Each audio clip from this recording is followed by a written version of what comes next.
अस्सलाम वालेकुम। प्रोग्राम दौरा के साथ मैं हूं असद रहीम खान। बात करेंगे आज एक खसूसी प्रोग्राम के ज़रिए पाकिस्तान के कानूनी और अदालती निज़ाम के मुतालिक।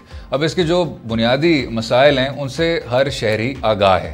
सबसे ज़्यादा तो ताख़ीर का मसला, केस के डिले में इतना ज़्यादा क्योंकि वक्त लग जाता है, तो अक्सर ये कहा जाता है कि पाकिस्तान के अदालती निज़ाम के ज़रिए इंसाफ फ्राहम नहीं किया जाता, ना तो उस रफ्तार पे और ना तो उस मेयार पे।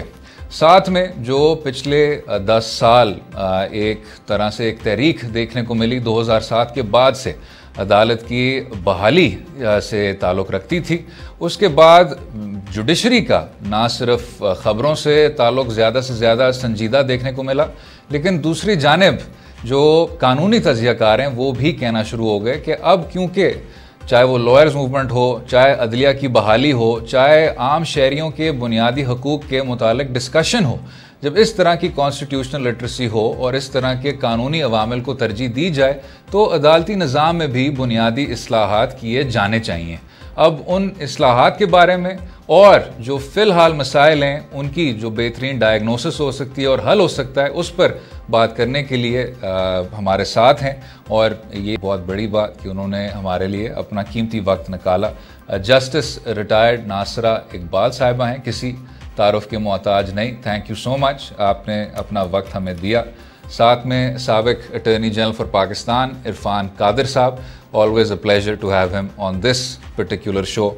और सीनियर वकील, सीनियर माहिर कानून, साबिक president supreme court bar association of Pakistan Kamran Murtaza sahab, बहुत बहुत शुक्रिया शो में शामिल होने का। जस्टिस नासरा साहिबा, अगर आपसे आगाज़ करें जी, अभी जनवरी 2020 में हमें बताया गया है कि अदालत उज़्मा में जो केसेस की पेंडेंसी है वो भी अब रिकॉर्ड ब्रेकिंग हो गई है। हालांकि 2013 में it was half the number. अगर अभी 43,000 केसेस हैं तो 2013 में 20,000 थे और 2001 में 11,000 थे। तो पेंडेंसी के हवाले से चाहे वो एपेलेट लेवल्स पे हो, चाहे वो लोअर कोर्ट्स में हो, इसका सबसे बेहतरीन हल क्या हो सकता है इन केसेस को जल्द अज जल्द डिस्पोज करने का? आपके सवाल का बहुत शुक्रिया। आपके पास माहिरीन मुझसे बहुत बेहतर हैं, इरफान कादिर साहब और कामरान मुर्तज़ा साहब। जो मेरी नाकस राय है वो मैं आपको शेयर कर लेती हूँ।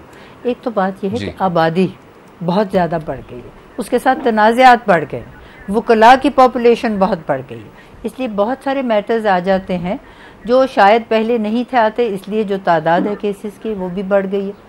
दूसरी बात यह है कि हमारा फौजदारी कानून और हमारा दीवानी कानून जो है ये 1860 में अंग्रेज़ों ने बनाया था और वो अभी तक उसमें कम तरामीम है, ज़्यादातर कानून अभी भी वही है। तो ज़ाहिर ज़माने के गुज़रने के साथ 1860 और अब हम आ गए हैं 2021 में, ये कम से कम देखिए तकरीबन 150-200 साल हैं। तो कुछ ना कुछ इसमें हमें ज़रूर चाहिए कि हम रिफ़ॉर्म भी लाएँ और अमेंडमेंट्स भी लाएँ ताकि आजकल के हालात के मुताबिक हो।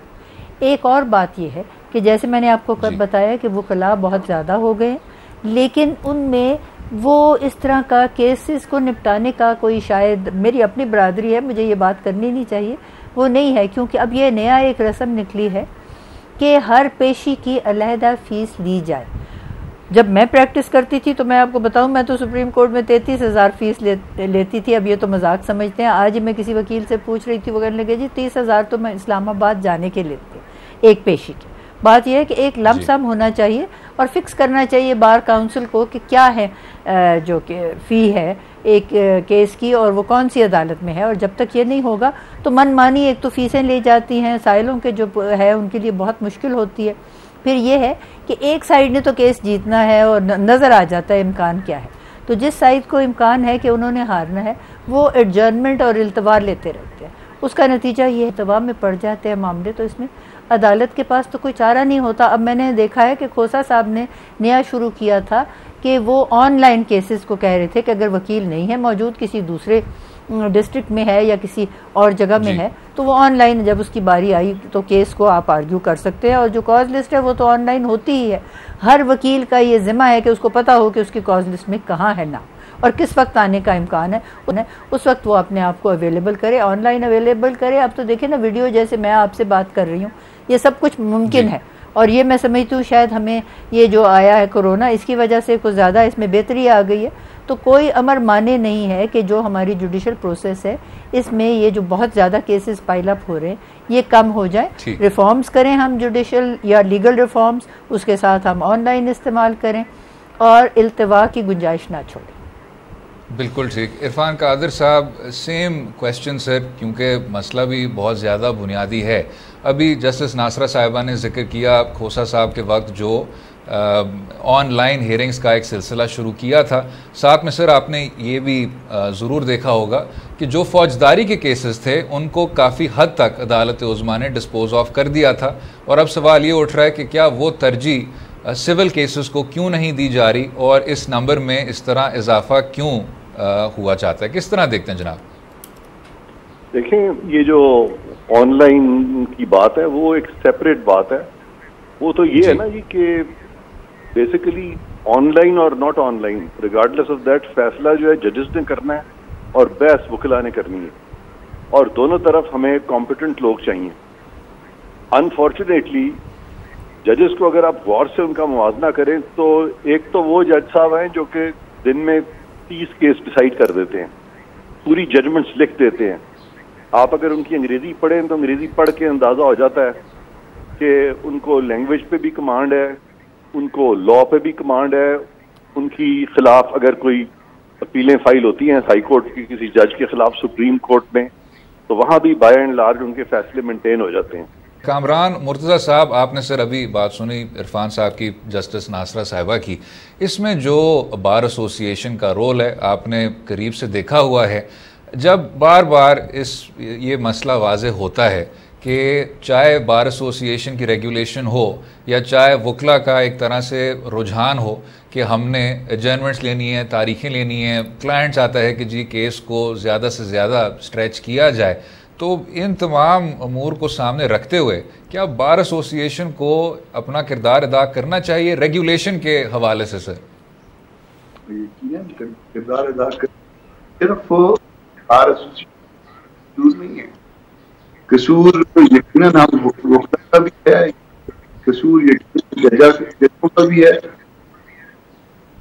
और इसकी पूरे सिस्टम का कसूर है। जजों को नहीं है या कॉम्पिटेंट नहीं। इसी तरह से वकील जो है ना, वो जब केस ले लेते हैं फिर उसके बाद जब पुराना हो जाता है उसको फिर या फिर कमजोर केस चलाना पसंद नहीं, उसको चलाते नहीं है। का प्रॉब्लम है, कोर्ट रूम्स का प्रॉब्लम है, हमारी नियतों का मसला है, लिटिगेंट का मसला है। लिटिगेंट भी जो है ना वो उस तरह से दूसरों को ड्रैग करने के लिए बाज़ औक़ात लिटिगेशन, तो बहुत सारा जो है ना पूरे सिस्टम के हैं। सिर्फ इसमें या सिर्फ जज या सिर्फ एक शख्स है ना या एक पार्टी इसमें जो है ना वो रिस्पॉन्सिबिलिटी है, बल्कि हम सब मिल मिला जो है ना इसके जिम्मेदार हैं। तो उस जिम्मेदारी को सामने रखते हुए कामरान साहब, इसका हल क्या निकाला जा सकता है? बेशक उसका अदालती निज़ाम से ताल्लुक़ हो, बार एसोसिएशन से ताल्लुक़ हो, कानूनी निज़ाम से ताल्लुक़ हो, आपके करीब वो बुनियादी रिफॉर्म्स क्या किए जा सकते हैं? देखिए, रिफॉर्म्स की हम पता कि हम निज़ाम को गलत समझ लेते हैं, हम रिफॉर्म्स के पीछे चल पड़ते हैं। सिर्फ जज जो है कर दे, आप ओरिजिनल साइड पे आ जाइए, ओरिजिनल साइड काम को उसको कम किया जाता है। ओरिजिनल साइड पे आ जाइए, लास्ट सेटल हैं बात जगह पे ओरिजिनल साइड ना, सिर्फ एक हियरिंग के बाद जो है ना, अब एक सिविल साइड की बात करते हैं तो सूट की मेंटेनेबिलिटी या नॉन पता चलता है। हम उसको इतना खराब करते हैं और एविडेंस की मेरिट पे वो करना है, उसके बाद जो है ना वो देखेंगे वो जो दावा जो पहले दिन डिसाइड हो सकता था, वो फ्रेंड जो पहले दिन रिजेक्ट हो सकती थी, वो पड़ी रहती 10-20 साल, और अल्टीमेटली 10 साल 20 साल के बाद जाके वो पॉइंट वही डिसाइड होता है जो पहली हियरिंग के बाद या दूसरी हियरिंग के बाद जो है ना डिसाइड हो सकता था। बहुत सारे बातें हैं, बहुत सारी जो है ना चीजें एडमिट की जा सकती हैं, उसको हम जो एविडेंस जो है ना वो एडमिटेड एविडेंस होती है, उसका एक तरीका कार था कि सिविल प्रोसीजर कोड जो है वो बहुत बेहतरीन बना हुआ था। समझते हैं कि अगर वो मामला जो ना हम उसके ऊपर अमल नहीं कर रहे हैं, उस प्रोसीजर के मुताबिक नहीं चल रहा है, तो शायद निज़ाम की कोई गलती है। निज़ाम से ज्यादा हमारी अपनी गलती है, हम गलत है। हमसे मुराद मैं खुद, हमसे मुराद जज, हमसे मुराद लिटिगेंट, हम उसको जो ना उसके साथ तरह से प्ले करते हैं कि वो होते होते चंद दिनों का हो सकता है, हफ्तों का हो सकता है, महीनों का हो सकता है, उस सालों के ऊपर बल्कि नस्लों के ऊपर चला जाता है। इसी नुक्ते पर वक्फा लेंगे, वक्फे के बाद गुफ्तगू जारी रहेगी, रहिएगा हमारे साथ।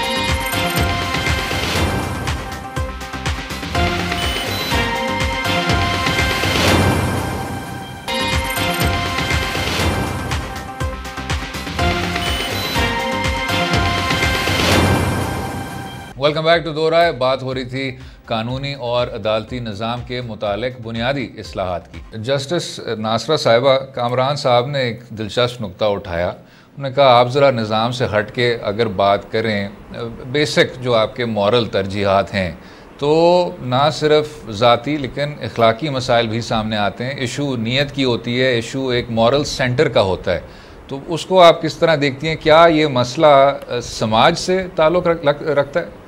बात यह है कि देखिए अखलाकियात पे तो हमारा माशरा कायम है, और मैं लीगल इस वक्त पढ़ाती हूँ एथिक्स लॉ कॉलेज में, ये जो है पंजाब लॉ कॉलेज जो है।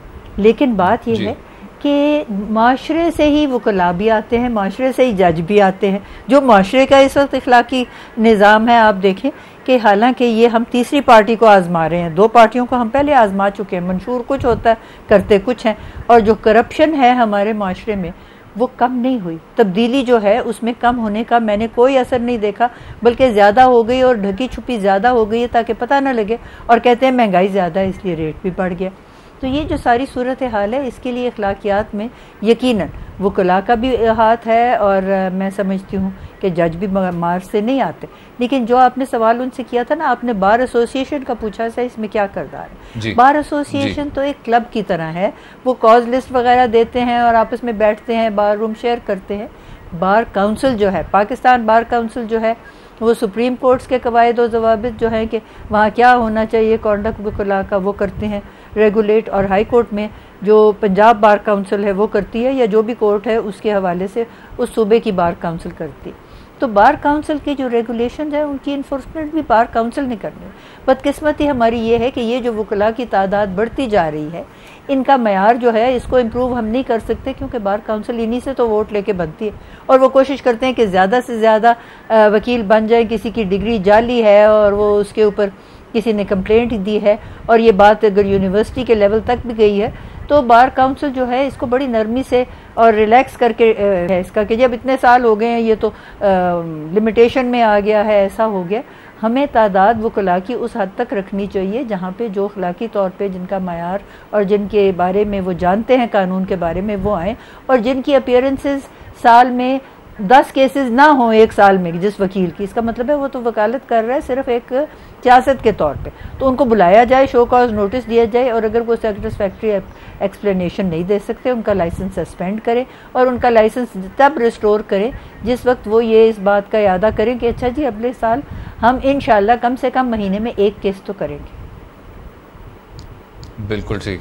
इरफान कादर साहब, एक और जो मसला बार बार सर्कुलेट होता है कि इसको भी किसी तरह से हल करना होगा, वो है ज़ुबान का। पाकिस्तान की जो सरकारी ज़ुबान है वो भी अंग्रेज़ी है, और एक साबिक चीफ जस्टिस ऑफ पाकिस्तान ने इस पर फैसला भी दिया कि क्योंकि आइन में दर्ज है कि आपको अब ये तब्दीली लानी होगी कि ज़ुबान को अब उर्दू में आप वो जो ट्रांजिशन है उसको शुरू करें। हमारा चाहे आइन हो, चाहे कोड ऑफ सिविल प्रोसीजर हो, चाहे क्रिमिनल प्रोसीजर कोड हो, वो सब का सब सर क्योंकि अंग्रेज़ी में है, और क्योंकि हमारी इतनी ज़्यादा अदालती प्रोसीडिंग्स भी अंग्रेज़ी में होती हैं, तो तनकीद और भरपूर तनकीद ये की जाती है कि आपकी आवाम की जो अक्सरियत है वो ना तो बुनियादी कानूनी प्रोसीजर से आगाह हो सकती है, ना अपने ही केसेस में दिलचस्पी ले सकती है, और जो जिस चीज़ को हम कॉन्स्टिट्यूशनल लिटरेसी कहते हैं या आइन की समझ, अपने बुनियादी हकूक़ की समझ, वहाँ भी जो इस तरह की ज़ुबान की रुकावट है वो आ जाती है। तो क्या उस फैसले को सामने रखते हुए ज़्यादा से ज़्यादा हमें तर्जुमा का निज़ाम लाना चाहिए या प्रोसीजर तब्दील करना चाहिए? किस तरह देखते हैं? देखिए, सबसे पहली बात तो ये है कि वो फैसला आया जिसमें कहा गया और सबको बुला के कहा गया कि हर चीज़ उर्दू में कर दी जाए। वो जज साहब जो हैं वो मशहूर हैं अपने नी जर्क रिएक्शन के ऊपर, और मैं नहीं समझता कि उनको कभी भी कॉन्स्टिट्यूशन वो सही पैराए में समझ सके। कभी उनको समझ आ जाती थी, कभी उनको समझ नहीं आती थी, और उसका नतीजा ये होता था कि कॉन्स्टिट्यूशन में जो डायरेक्टरी प्रोविजंस हैं उनको वो मैंडेटरी बना देते थे। जो एस्पिरेशंस होती हैं कॉन्स्टिट्यूशन की, जो कि कोर्ट्स के जरिए इन्फोर्सेबल ही नहीं है, वो अपनी तरफ से इन्फोर्स करना शुरू कर देते थे। अब अगर आप देखें पूरी कॉन्स्टिट्यूशन का मंतक, तो उसमें बिल्कुल ये नजर आता है कि पाकिस्तान जो है एक बड़ी मजबूत रियासत बने, लेकिन उसका ये मतलब हरगिज नहीं है कि एक जज उठ के ऑर्डर करना शुरू कर दे कि अब टैंक तो तोपें इकट्ठी कर लें, अब आप बम इतने इकट्ठे कर लें ताकि आप सारे मुल्कों पे हावी आ जाएं, और फिर उनकी जो मॉनिटरिंग शुरू कर दे कि पाकिस्तान के वॉर ऑपरेशंस क्या हो रहे हैं। तो जो चीजें जजेस के करने के नहीं है, जो पॉलिसी इश्यूज हैं पाकिस्तान के, वो जजेस का काम ही नहीं है। प्रिंसिपल्स ऑफ पॉलिसी या इस तरह के जो प्रोविजंस हैं उसमें इनको घुसना भी नहीं चाहिए। लिहाजा वो जजमेंट जो है उसको तो मैं समझता हूँ कि इम्प्लीमेंटेबल ही नहीं थी, इम्प्लीमेंट हो भी नहीं सकी। और अंग्रेजी जो है वो मुद्दतों से ये ख्याल है कि हमें अंग्रेजी सीखनी चाहिए। इवन कायदे आजम जो कि पाकिस्तान के फाउंडर थे, जो फादर ऑफ द नेशन थे, उनकी लोगों को समझ भी नहीं आती थी, लेकिन उनकी अंग्रेजी से ये अंदाजा होता था कि वो इतने सिंसियर हैं कि सारी कौम जो है यकजुबान होकर उनके पीछे होती थी। और आज तक कायदे आजम का कोई सानी नहीं आ सका पाकिस्तान में। तो ये जो लैंग्वेज बैरियर है, ये कोई बैरियर नहीं होना चाहिए। खा उर्दू है, खा अंग्रेजी है, जिस तरह भी आप अदालत में अपने आप को एक्सप्रेस कर सकें, वो फ्रीडम ऑफ एक्सप्रेशन आपको दिया जाता है। कोई भी वकील जो है या कोई भी लिटिगेंट जो है, अगर वो उर्दू में अपना केस करना चाहे वो कर सकता है, अगर वो अंग्रेजी में करना चाहे कर सकता है। लेकिन केस लॉ जितना भी लिखा गया वो सारा अंग्रेजी में लिखा गया, उसकी कैटलॉगिंग सारी अंग्रेजी में हुई है। हमारा कॉन्स्टिट्यूशन इनिशियली अंग्रेजी में लिखा गया था, उसका जो तर्जमा है उर्दू में बाद में किया गया था। तो लिहाजा ये लैंग्वेज को बुनियाद बना के ये समझना कि ये रुकावट आ रही है हसूल इंसाफ में, ये बात मैं समझता हूँ सरियन गलत है। वक्फा लेंगे, वक्फे के बाद कानूनी निज़ाम पर डिस्कशन जारी रहेगी। Stay with us.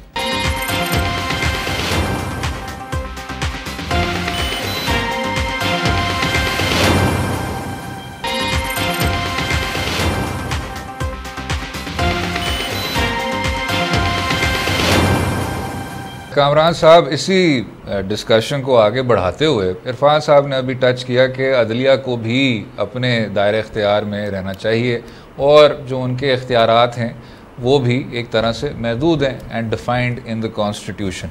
सर, जो ये एक सारा एक सिलसिला शुरू हुआ आर्टिकल 184(3) का, जिसमें सुओ मोटो केसेस हुए, जो एक साबिक चीफ जस्टिस साहिबान थे, अभी सर्विंग चीफ जस्टिस के बारे में तो ये नहीं कहा जाता, फॉर्मर चीफ जस्टिस, जिसमें बेतहाशा सुओ मोटो केसेस लिए गए और आपकी जूरिस्प्रूडेंस भी उसी तरह वसी होती गई। उन फैसलों पर लोगों ने तनकीद भी बहुत ज़्यादा की।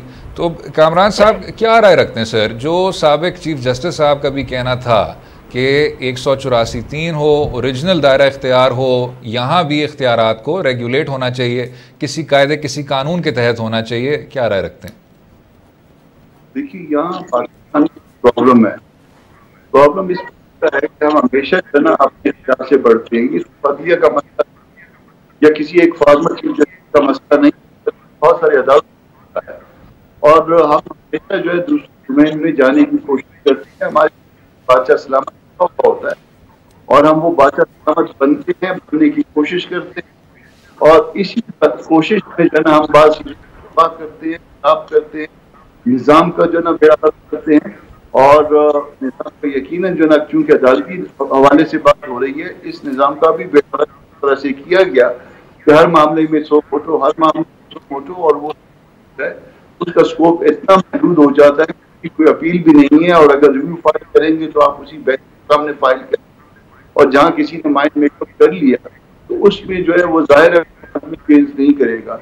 तो ये भी जो है ना, ये थोड़ा सा हमारा जो है ना माइंडसेट है, और सिर्फ वो नहीं बल्कि पूरे पाकिस्तान में, बल्कि पाकिस्तान के, और जिसको जो मौका है कम नहीं करता, और इस तरह से हमारे चीफ जस्टिस साहब ने भी कुछ कम नहीं किया। बिल्कुल ठीक। और साथ में कामरान साहब, अगर ये मुख्तसर सा सवाल, क्या आपके करीब जूरिस्प्रूडेंस में भी कोई ख़ास फ़र्क नहीं पड़ा? क्या ये बाकी ट्रेंड्स के मुताबिक था, बेशक किसी भी शोबे से ताल्लुक़ रखे, जो इसमें कानून पे या प्रेसिडेंट पे फ़र्क पड़ा है, क्या आपको वो वाज़े लगता है, सब्सटैंटिव लगता है? देखिए, वो जूरिस्प्रूडेंस पे फ़र्क डाला है, और जब कोई कोई शख्स भी जब उसको जो खुद नुमाई का शौक होता है और वो जो है ना वो हर मामले में इस तरह से मामला को अपने हाथ में लेता है, तो फिर वो जूरिस्प्रूडेंस का भी बेड़ा गर्क करता है। तो वो जूरिस्प्रूडेंस में भी जो है ना वो बहुत कुछ ऐसी बातें हो गई हैं कि जो नहीं होनी चाहिए थी या जो ठीक नहीं होनी चाहिए थी। इनफैक्ट सुप्रीम कोर्ट का जो बेसिक बुनियादी काम है वो ये है कि जहां पे भी कानून गलत है, फर्ज कर लीजिए कि एक ही मामले में 2 या 4 तरह की जजमेंट है, तो यहाँ पे सुप्रीम कोर्ट को जो है ना उस मामले में जो है ना वो एक किसी एक नतीजे पे पहुंच के और लास्ट सेटल करना चाहिए। यहाँ पे जो है ना ये बहुत सारा जो है ना उसमें कमी खामी रह गई हुई, और जो ऐसे लोग ऐसे चीज साबान थे जो मामला को अपने हाथ में ले लेते थे, तो उन्होंने बहुत कुछ खराबियां की हैं और खराबियों का दावा मुमकिन नहीं हो पाया। बिल्कुल ठीक। जस्टिस नासरा साहिबा, अगर हम ज़रा अदालती तकर्रियों पे भी बात करें, आपने देखा जो फ़िलहाल निज़ाम है कि अक्सर अदालत आलिया की सतह पे आप बराह रास्त बार एसोसिएशन से जो प्रैक्टिशनर्स होते हैं, advocates of the high court होते हैं, सुप्रीम कोर्ट होते हैं, उनको जज ऑफ द हाई कोर्ट तकर्रुर कर देते हैं। और इस पर जो दूसरी जानब सोच है वो यही है कि जो आपकी सिविल कोर्ट्स हैं, फ़ौजदारी की अदालतें हैं, लोअर कोर्ट्स हैं, वहाँ जजेस को एक निज़ाम के ज़रिए आना चाहिए, इस तरह बाहर के ममालिक में होता है। और अगर इस तरह की तकर्रुरियाँ होती भी हैं तो उनकी वो माइनॉरिटी में होनी चाहिए या उनकी अक़लियत होनी चाहिए। मेजॉरिटी ऑफ जजेस should come from the lower courts. तो उस पर क्या राय रखती हैं आप? जी, मैं इस बात पे इत्तेफाक करती हूँ कि जो जाते हैं अपॉइंटमेंट्स हाई कोर्ट में और सुप्रीम कोर्ट में, तो खैर सुप्रीम कोर्ट में तो एलिवेशन होती है हाई कोर्ट से, तो ये हाई कोर्ट के लेवल पे ही हमने देखना है। तो मैं समझती हूँ कि अगर ज़्यादा नहीं तो बराबर होनी चाहिए। इस वक्त तो हमारा ये है तरीका, रिवायत के ज़्यादातर बाहर से आते हैं और वो देखते हैं कि जी उनकी प्रैक्टिस कितनी है, और जजेस जो आते हैं सबऑर्डिनेट कोर्ट्स में उनकी तो प्रैक्टिस नहीं है, उनकी तो अदालती जो फैसले हैं वो देखने। लेकिन मैं समझती हूँ उनको अदल गुस्तरी का ज़्यादा तजुर्बा होता है, और हाई कोर्ट बार के जो या हाई कोर्ट के जो मेंबर्स होते हैं, जो प्रैक्टिशनर्स होते हैं, उनको उस तरह का तजुर्बा नहीं होता। मैंने तो खैर मुख्तसर वक्त में सिर्फ अदालत की, तो मैंने देखा कि बहुत से हाई कोर्ट के जो एडवोकेट्स थे उनको उस तरीके से अदालती फ़ैसले लिखने का ढंग ही नहीं था जिस तरह के सबऑर्डिनेट कोर्ट से जो आते हैं उनको है, और उनका तजुर्बा भी ज़्यादा था। लेकिन अगर उनको जो आते हैं बाहर से, इनको भी हम दे सकें ट्रेनिंग जुडिशल एकेडमी में, तो बेहतर हो, और ये फिर उनका मायार भी जो है बराबर हो। मैं समझती हूँ ये 50% दोनों तरफ से आने चाहिए, तो तभी ये जो तवाज़न है इसको बराबर रखना जो है वो इसका इम्कान है। दूसरी बात, जहाँ तक ज़बान का, मैं छोटी सी बात करूँगी, जो आपके सबऑर्डिनेट कोर्ट्स हैं ना, जो सिविल अदालतें हैं ख़ास तौर पे, उसमें सारी ज़बान उर्दू इस्तेमाल होती है। मुद्दई, मुद्दा अलैह, शहादतें, जो जजमेंट है, ये सारी उर्दू में होती है। अब जब वो उर्दू में होती है तो साहिल भी समझता है क्या हो रहा है, और जो हैं वहाँ पे गवाह उर्दू भी समझते हैं। जब वो बात आगे आती है तो हाई कोर्ट तो कोर्ट ऑफ रिकॉर्ड है, ठीक है, वहाँ पे तर्जुमा करके अंग्रेज़ी में आती है, लेकिन साहिल तो वहाँ मौजूद होता है। मैंने कोशिश की हत्तुल विसा जब मैं प्रैक्टिस करती थी कि मैं उर्दू में ही बात करूं, और मैंने देखा है कि इससे खातिर खा फ़र्क पड़ता है, क्योंकि उनको पता लगता है कि जी बात आपका वकील क्या कर रहा है। अब जिस साइड ने हारना है उन्होंने कह दे रहे जी वो जज रल गया, दूसरे पार्ट दा वकील रल गया, रीडर रल गया, फलां रल गया। ये जो है ना बातें, इनमें कमी हो सकती है अगर आप हाई कोर्ट के लेवल पे भी ज़्यादा से ज़्यादा उर्दू में कम से कम बहस करने की इजाज़त दें। जजेस जो हैं ये भी आहिस्ता आहिस्ता अपने आप को आदी करें। अब तो हर चीज़ जो है ना कंप्यूटर पे टाइप होती है, उर्दू में भी, तो अगर उर्दू में अपनी लिखें फैसले तो हर एक को पता लग जाए ये क्या करें। तो ये बात भी मेरा ख्याल है, चाहे ये मैंडेटरी नहीं थी सुप्रीम कोर्ट की जजमेंट, इसको ख्याल रखना चाहिए। आखिर हमारी ज़बान तो उर्दू है ना, क्या वजह है कि हम एक जो है फरंगी ज़बान उसी में सारी बहस करते, ये तो गुलामी की निशानी है जो जा ही नहीं रही। बिल्कुल ठीक। इरफान कादिर साहब, इसका जो दूसरा जाविया है वो है जो वकला साहिबान या जो कानून के तालिब इल्म हैं उनको किस तरह की तालीम मुयस्सर हो रही है, और इस पर भी फैसले आ चुके हैं कि कानूनी तालीम के मेयार में बेहतरी होनी चाहिए। लीगल एजुकेशन के जो स्टैंडर्ड्स हैं वो अभी नाकाफ़ी हैं।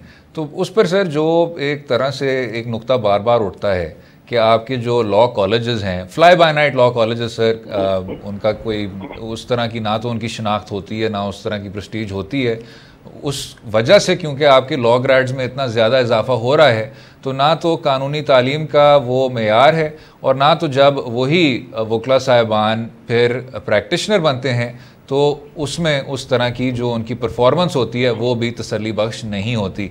इस हवाले से क्या राय रखते हैं सर?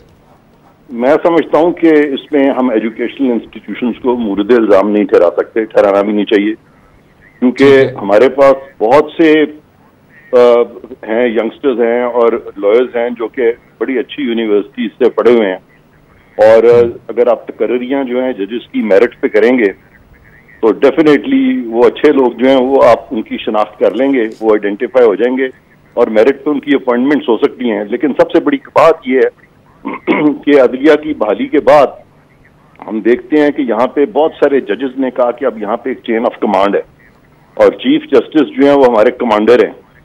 तो जब आप कमांडर को और चीफ जस्टिस को फौकियत देते हैं रीजनिंग पर, क्योंकि एडमिनिस्ट्रेशन ऑफ जस्टिस में तो चीफ जस्टिस जो है वो चीफ रीजनिंग होती है उसमें, यानी असल में जो ताकत होती है वो रीजनिंग की होती है, वो चीफ जस्टिस की नहीं होती।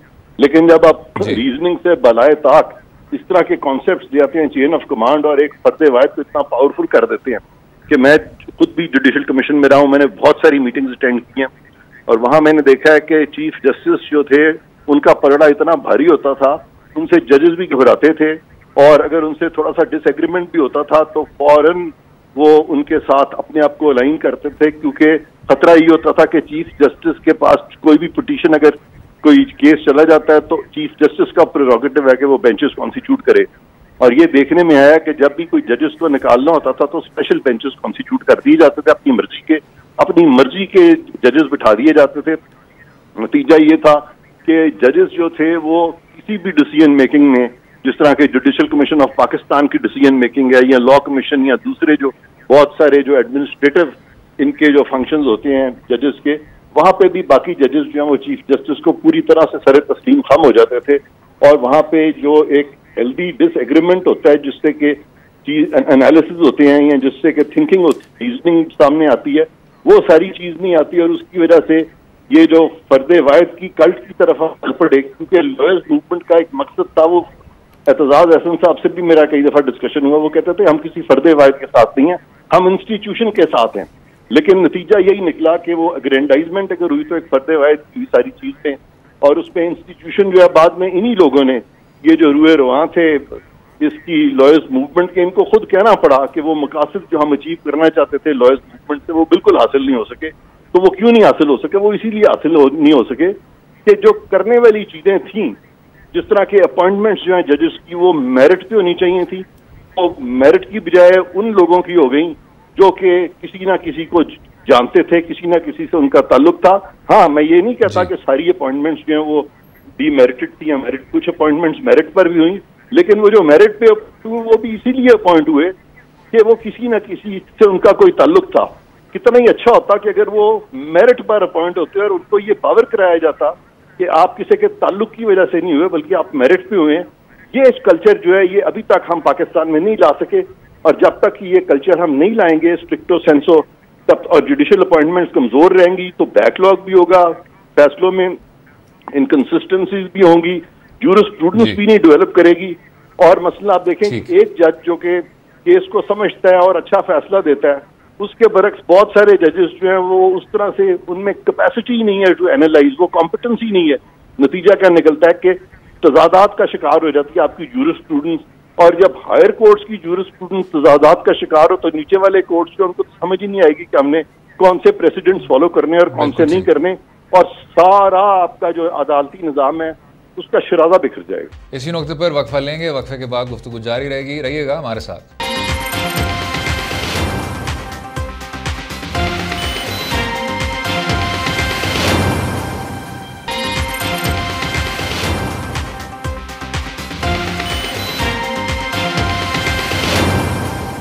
कामरान मुर्तज़ा साहब, अगर मैं इरफान साहब के जवाब को आपके सवाल से जोड़ दूँ आपकी इजाज़त के साथ, उन्होंने एक तारीख़ का एक सफ़े का हवाला दिया जो वकला की तहरीक थी और साथ में जो आला अदलिया की बहाली की भी तहरीक थी। तो उस हवाले से कामरान साहब, आपने इन तमाम वो जो हालात व वाक़यात थे करीब से देखे, क्या कुछ पाया, क्या कुछ खोया जब एतजाज़ एहसन साहब या जो बाकी लॉयर्स मूवमेंट के सीनियर लीडरान इस तरह बात करते हैं कि हमारे कुछ मकासद थे, आपके करीब क्या वो मकसद पूरे हुए और जो गुंजाइश है वो किस तरह पूरी की जाए? आप रेस्टोरेशन ना कहिए, रेस्टोरेशन आप कुछ जजेस के हमने और कुछ भी नहीं पाया उस पूरे मामले में, और उसके पास सिर्फ नुकसान हुआ। और उस मूवमेंट वो फिर जो है ना वो उनको किया। इरफान कादर मेरी बहन जो है एक बात ये इस बात से इत्तेफाक करेंगी, बहुत सारे लोग गलत तौर पे इसके बाद एकोमोडेशन की वजह ये थी कि उन्होंने वो साथ एक नारा था ना कि चीफ तेरे जाने साल बेशुमार उस इस तरह के लोग जो है ना वो बेशुमार जो है वो एकोमोडेट हो गए, और ये एक दफा से ज्यादा दफा जो है ना इस तरह की बातें हुई, और उस एकोमोडेशन में वो जो हमारी जुडिशरी है उसका बहुत बड़ा विकास हुआ है। और उस तरह के नतीजा जो है ना वो आप देख रहे हैं कि फिर बहुत कुछ खराब हो गया, स्टैंडर्ड खराब हो गया, वकील भी उस वजह से खराब हो गया, इसके वकील उस वजह से खराब हो गया कि वकील भी ना वो जज बनाता है, जज उसको फोर्स करता है पढ़ के, और जज उसको ऑपोजिशन देता है, जज उसको एक रास्ते पे लेके जाता है। तो जो होते हैं, तो ये सारा कुछ जो है ना वो पूरा निजाम जो है ना वो हमने कर दिया। उन लोगों से मैं आज आपके तवज्जो से पूछ देता हूँ कि वो जो चीफ तेरे जानिसार बेशुमार थे, आज भी आपकी जानिसार हैं उसमें से कोई? ये आइंदा आने वालों के लिए सबक के तौर पे ले लीजिए कि क्या वो जो नारे लगते चीफ तेरे जानिसार बेशुमार, और वो एक जो है ना वो पागलों वाला जो है वो माहौल पैदा किया जाता था, क्या वो आज भी वो उनके पास कभी उनसे मुलाकात के लिए भी गए? दी मोमेंट जो है ना वो आपसे पार चली जाती है, आपसे ओहदा चला जाता है, उसके बाद ना कोई आपका जानकार रहता है ना कोई। तो आपको कानून के मुताबिक, आपको दस्तूर के मुताबिक काम करना होता है। इशू ये है कि हम जब दस्तूर से और कानून से हटते हैं तो फिर मामला खराब होते हैं। हम किसी की शक की वजह से, किसी की पसंद नापसंद की वजह से जब ये अकोमोडेशन होती हैं इस तरह की, तो फिर उसके बाद जो है ना पूरे मुल्क की जो है ना वो ट्रेन जो है वो पटड़ी से उतर जाती है, और कुछ ट्रेनें जो है ना हमने इस तरह से भी पटड़ियों से उतारी हुई हैं।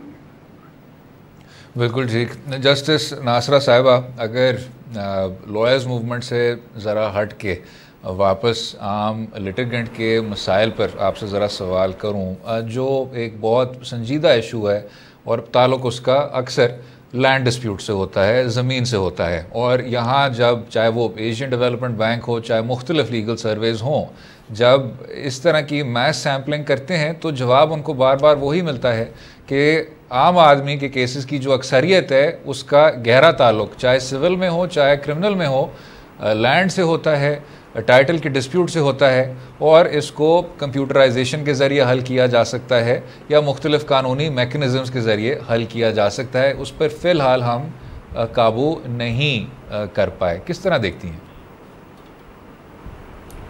आपने बिल्कुल ये सही फरमाया कि ज़्यादातर जो होते हैं मुकदमे वो जान ज़र और ज़मीन यही होते हैं, और ज़मीन जो है मैं समझती हूँ उसको अवलियत है, लेकिन उसकी दोबारा मैं समझती हूँ वजह सबसे बड़ी ये है कि यह आबादी ज़्यादा हो गई है और ज़मीन कम पड़ रही है। अब देख लीजिए जो इसराइल के वो सेहूनी जो कर रहे हैं हमला, वो किस लिए कर रहे हैं? वो चाहते हैं कि मुसलमानों के जो इलाके हैं उन पर कब्ज़ा कर लें। तो ज़मीन ही का तो सारा झगड़ा है। तो ज़मीन के झगड़ों को कंप्यूटर से आप हल नहीं कर सकते। जब अगर कंप्यूटर से हर मसला हल होता तो फिर तो जजेस की ज़रूरत ही नहीं थी। आप मुद्दई और मुद्दा अलैह का सवाल जवाब डाल देते, कंप्यूटर में जवाब आ जाता है। इसमें जहनी जो है ना एप्लीकेशन ऑफ माइंड वो बहुत ज़रूरी है। इसलिए इसको हमने हल अगर करना है तो अदालती निज़ाम में जो जजेस हैं जो लैंड के मामलों में ज़्यादा वाकफियत है, और अब मैं समझती हूँ ये हो गया है हाई कोर्ट में भी और सुप्रीम कोर्ट में भी स्पेशलाइजेशन, कि जिस शोबे से आपका ताल्लुक़ रहा है वकालत में, उसी शोबे का आपको जज बनाया जाता है। जो ज़मीन के केसेस ज़्यादा करते हैं वो हाई कोर्ट में जजेस बनते हैं ज़मींदारी के मामले में। लेकिन मैं समझती हूँ इसमें यहाँ बदनवानी भी बहुत ज़्यादा हो गई, कब्ज़ा ग्रुप ज़्यादा हो गए और ज़मीन के कब्ज़े जो हैं वो हो जाते हैं नाजायज़। और ये इसमें मैं देखती हूँ, ये पिछले दिनों में आपको पता है इस्लामाबाद में क्या हुआ था, क्रिकेट ग्राउंड पे हमारी अपनी बरादरी ने ही कब्जा कर लिया था, वहाँ इमारत भी बना ली और जिस वक्त वो उसको खाली कराने की कोशिश की और क्रिकेट ग्राउंड को बहाल करने की कोशिश की तो उन्होंने उस पर घेराव कर लिया चीफ जस्टिस पे। तो ये तमाम बातें जो हैं इनके ऊपर हमें ये काबिल फ़िक्र हैं और काबिल गौर हैं, लेकिन बात यही है कि ज़मीन की कमी जो हमें पड़ रही है उसकी वजह ज़्यादा आबादी की वजह है और इसके लिए हमें कम से कम सद्देबाप सबसे ज़्यादा पहले करना चाहिए। ये हमारी प्रायोरिटी है, न सिर्फ पाकिस्तान में, दुनिया भर में भी, लेकिन हमारे एशियाई ममालिक में ज़्यादा है क्योंकि यहाँ फर्टिलिटी का लेवल ज़रा ज़्यादा है। बिल्कुल ठीक। जस्टिस रिटायर्ड नासरा इकबाल साहिबा, साबिक attorney general for Pakistan Irfan Qadir साहब, साबिक सदर supreme court bar association of Pakistan, senior वकील कामरान मुर्तज़ा साहब, बहुत बहुत शुक्रिया शो में शामिल होने का, कीमती वक्त हमें देने का और इतने ज़्यादा अहम नुकात से हमें आगाह करने का। उम्मीद है आपको आज का प्रोग्राम पसंद आया होगा। अपनी राय से भी हमें आगाह कीजिए और कल तक इजाज़त दें। खुदा हाफिज़।